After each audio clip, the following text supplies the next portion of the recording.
What's up, buddy, man? It's the Bronco with the Frog coming at you with another reaction video. The greatest rivalry in sports history, bar none, hands down, is that boy Ankara Messi versus Cristiano Ronaldo. You know, each sport got their own team rivalry, their own player rivalry. Obviously, none of them live up to Messi and Ronaldo. In NBA terms, it would be Bron versus MJ. But LeBron and MJ didn't play in the league at the same time. Messi and Ronaldo, they played in the league at the same damn time. That's what makes this rivalry so great. And they both played for the two biggest teams in the world. One played for Real Madrid, one played for goddamn Barcelona. But what specifically is the match that started the greatest rivalry for them to be like, oh, these two could possibly be the greatest two players we have ever seen? It had to be when Ronaldo first went over to Real Madrid. It's probably a El Clasico video. Hey, shout out number 9 for making this video. Go subscribe to that man. Get that boy to 20,000 subscribers. Let's see what go down. We have seen fierce rivalries in different sports through the years. Joe Frazier versus Muhammad Ali. Oh, we even talk about bringing up MMA and boxing. Boy, we got MMA. John Jones versus DC. You got Khabib versus goddamn Conor McGregor. You already know I love me some combat sports. Shout out Muhammad Ali. Roger Federer versus Rafael Nadal. Now, I don't watch tennis, but I know that's a big rivalry. Kobe Bryant versus Shaquille O'Neal in basketball. We saw that really wasn't. Kobe Bryant versus Shaquille O'Neal. This is not a rivalry. Kobe and Shaq was never a rivalry. That was more of a beef. That was teammates that turned sour. If he would have said Kobe and LeBron, now yes, that would have been a rivalry, even though they never matched up in the finals because each team would lose. Like sometimes Kobe would make it to the final and Bron then would lose, but then when Bron finally got a good team and made it to the finals, Kobe then was getting worked and Kobe was older and stuff like that, so it never ended up working. So that's why it's just Bron and MJ, but Kobe and Shaq. We saw them all and even more. I can tell you that none of them come close to the rivalry between Lionel Messi and Cristiano Ronaldo.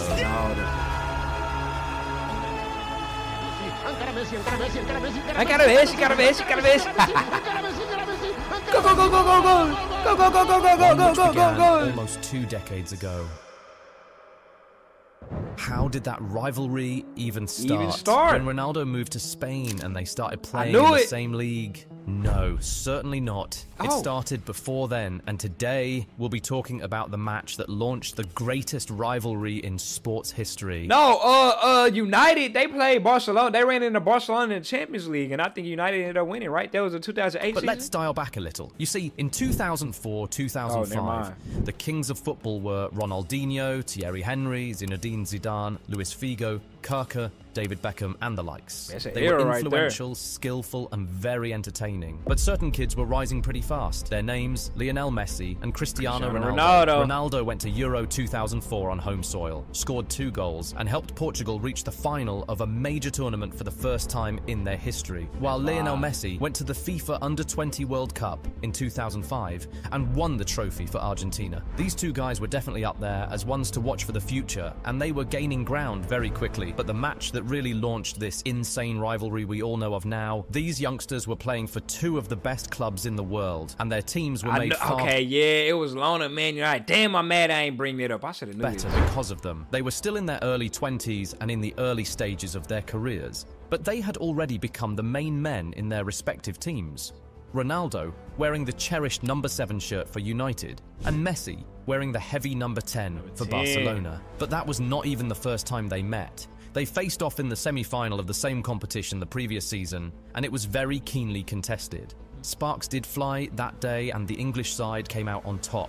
But nah, it was not the main event, it was a forerunner. What it did was that it set a precedent for what was going to be the main event the following season. You see, the 2008 to 2009 Champions League season went pretty well for Barcelona and United. They both won their groups, and Barcelona went on to beat Lyon, Bayern Munich and Chelsea in the knockout stages to reach the final, while Man United had to get past Inter Milan, Porto and Arsenal. As far as many were concerned, that final was a match between the 2 best teams on the planet. Not just because they had gotten to the final, but because of their status. So at that time, I'm pretty sure he finna say it, but was Messi and Ronaldo both regarded as 2 of the best players already? Well, I know Ronaldo was. right? Played the most beautiful and most dominant football on the continent. They had both just recently been crowned champions of their respective leagues, and between them, they had won 2 of the last 3 Champions League titles. So yes, by all standards, these were the best of the best that Europe had to offer. But more interestingly, they had 2 guys who were the present and future of not just European football, but world football. Ronaldo had already won a Ballon d'Or, while Messi had finished in the top 3 in back-to-back seasons, and was on course to win his first that year. Ronaldo had the crown, but Messi was coming for it. Yeah, like I said, Nardo was already regarded as the best. It's like he said, he had a Ballon d'Or, but that boy, Ankara Messi from Argentina, he on his way up. Going into that final, Messi was the top scorer at the tournament, but he wasn't ready to rest on his laurels. He wanted to take the crown from Ronaldo, and he was ready to do whatever was required. But things actually did not start how he and his Barcelona teammates hoped they would. Man United put so much pressure on the Spanish giants from the very first whistle that Victor Valdez was forced to concede a throw-in just 10 seconds into the game. 1 minute in, Yaya Touré had conceded a free kick. Of course, Ronaldo stepped up and took the shot. Valdez saved, but he spilled the ball. But thankfully for them, Piqué was there to take care of the follow-up. The first 10 minutes of the game were really Ronaldo's show. Apart from the free kick, he had like 2 other attempts on goal. One from about 40 yards out and one from inside. Boys not taking shots like these no more, bro. From about 40. They not booted like this from this deep no more, man. That boy Nardo, he's 1-of-1. Yards out and one from inside the 18-yard box. It don't matter if he did. It was already looking like it was going to be a long night for Barcelona, but then Samuel Eto'o stepped up and changed the entire complexion of the game. Iniesta exchanged passes with Messi in the midfield, after which he sent the ball forward to Eto'o. The Cameroonian striker cut inside and slotted the ball into the back of the net. And just like that, Barcelona took the lead against the run of play. Who y'all got as the best African player of all time, here or Didier? Him, Eto'o, or Drogba? Ronaldo tried to quickly bring United back into it, but Piqué illegally stopped him from getting into the box and got a yellow card for it. This time, it was Ryan Giggs who stepped up to play the free kick, but he sent the ball flying over the bar. In the minutes after the goal, all we saw was Ronaldo trying to drag United back into the game on his own. A shot from distance, header from a corner, dribbles and passes. He was doing all he could. Messi saw all of that and decided to respond. He received a pass from Eto'o, cut him, and shot from 35 yards out. He came so close to making it 2 for Barcelona, is it raining or he the ball just was swam? only very slightly off target. Minutes later, the Argentine went on a marauding run, and it took 3 Man United players, Vidic, Carrick, and Rooney, to stop him from getting into the box. The intent from both those guys were very clear. It was the biggest game of their lives, and they wanted to have a say. To help Ronaldo's quest, Sir Alex Ferguson made a half-time sub, bringing in Carlos Tevez for Anderson. Striker in, midfielder out. The intent was very clear for the second period. But unfortunately, that didn't do much to sway the game in United's favour, because just 3 minutes into the second half, Barcelona came close to extending their lead, but Van der Sar was forced to make a save to stop Thierry Henry. Still in the opening 5 minutes of the second half, Messi found himself on the ground in the 18-yard box and was asking for a penalty, but it was more in hope than expectation. But then, a couple minutes later, Spanish expectations were met. Iniesta was brought down at the edge of the box, and they were awarded a free kick. The close-range free kick was taken by Xavi, who bent the ball around the wall, but he hit the woodwork. After this, Man United started putting some pressure on Barcelona. Rooney tried to send in some crosses, Giggs tried to create, and Ronaldo, as expected, was a threat in the box and even outside of it. But Barcelona's defense remained solid and impenetrable. The Red Devils continued to hustle and bustle, and then, once again against the run of play, Barcelona managed to produce a goal. Xavi sent in a beautiful cross into the box, and somehow, just somehow, it was Lionel Messi, the smallest man on the pitch, who jumped highest to get to the ball. Somehow, it was Lionel Messi, the smallest man on the pitch, who jumped. That boy reached so high that his body started turning damn diagonal, but he had so much will and so much fight in his body. He say, bro, I'm still finna get a hit on this. To get to the ball and score Barcelona's second of the night in the 70th minute. His boot came off in the process, and he picked it up and kissed it as he ran away to celebrate. This was his first goal against an English club, and it was huge. Wow, he had finally made an impact in the biggest game of his life, and he was so happy. That goal made Man United's job 10 times harder, but Ronaldo wasn't giving up.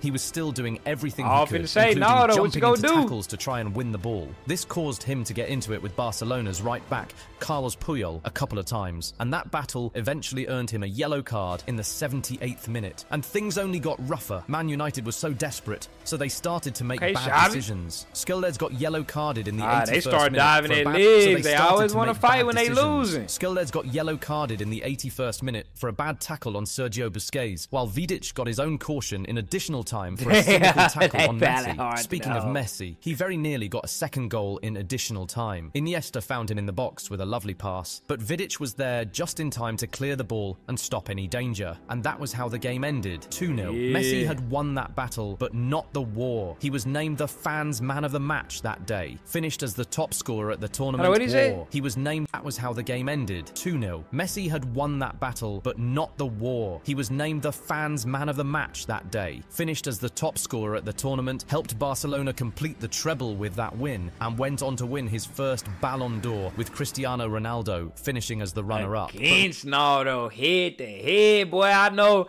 the Messi fanboys, they was on CR7 fans' head, like, bro, we just beat y'all in the final. Nardo didn't score, the team didn't score. That boy Messi, that boy ended up getting him a little header, boy. Come on now. Ronaldo was certainly one of the Man United players who could hold their heads high in spite of that loss. He attempted 6 shots in total that day, which was double the number Messi attempted. He also completed the same number of dribbles Messi completed in the game. But a little surprisingly, it was Messi who won more duels and made more interceptions in the game. And you know what's even more interesting? This game was more than just what was going on the pitch. There was a huge cultural shift happening everywhere. Everyone all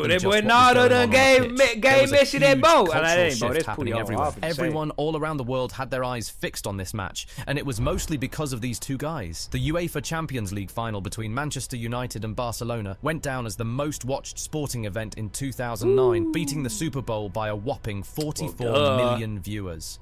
Don't get me back. Do not get me back on that subject. Everybody left all they were doing to watch Cristiano Ronaldo and Lionel Messi battle it out in the biggest game in club football, and they both delivered. After that day, it was confirmed that these two were the new faces of the sport. We thought we would have to wait and hope for them to meet in the Champions League again to get another taste of this face-to-face rivalry, but Ronaldo decided to make a move that changed all our... He say, boy, that's a bet. Y'all gonna beat me out here and embarrass me in front of the world up here in the Champions League final. He say, that's a bet. Hey, put this. That boy Florentino Perez, you heard that music. That boy came, video game boss music, came in there, gave that boy that contract. The rest is history. Our lives. That summer, the Portuguese opted to move to Spain to join Barcelona's biggest rivals, Real Madrid. I like competitors like that. Nardo say, Messi, you think you gonna get the best of me like that, boy? I'm finna come to your league and get the busting everybody's ass. For what was the most expensive transfer fee that had ever been paid at the time. Was he motivated by the final against Barcelona? Maybe. Who knows? But what we know is that move and the already existing Clásico rivalry between Barcelona and Real Madrid made the rivalry between Messi and Ronaldo 10 times bigger, fiercer, and certainly more marketable. Because of that move, we were guaranteed 2 games every season that would feature the two faces of football. And if we got lucky, we would get extra games in the Champions League, Spanish Super Cup, and the Copa del Rey, just like we did in 2011. Of course, as both players became bigger, better, and more experienced, the rivalry also continued to grow. But in all those years when they were in Europe together, we never got to watch Messi and Ronaldo go up against each other in a bigger game than the 2009 Champions League final. They met in the Copa del Rey final, Spanish Super Cup final, title-deciding La Liga games, and Champions League semi-finals. But despite the desperate hopes and prayers of fans, we never got to see Messi versus Ronaldo in another Champions League final or a World Cup final. Boy, that would have been what moves it, boy, especially the World Cup final. That would have been what movies just made up 2026. Let's make it happen, script writers. United States of America, y'all hit me up, script writers, if y'all want me some. If Messi's still playing and Nardo's still playing, bro, it's only in 2 years. Y'all know y'all can still be playing ball in 2 years. Portugal, Argentina, World Cup final. Who would want to see it? That's if United States of America get eliminated. This is why fans will forever hold the 2009 Champions League final so dear to their hearts. That game brought together 2 of the biggest football clubs of all time, 2 of the best coaches of all time, some of the best players of all time, and you could say that it officially kickstarted the greatest rivalry in sports history. Yeah, greatest rival in sports history, hands down, verbatim, bro. It don't get no bigger than that. Messi, no, though. Hey, they made the Champions League final. Man United versus Lona. Lona ended up whooping them boys. That boy Messi leading up to his first Ballon d'Or. And wasn't that like that was his second Champions League, right? Because I know the first one they said that he didn't play the last game because he was hurt or something. I don't know. The match that started the greatest rivalry in sports history. I'm out.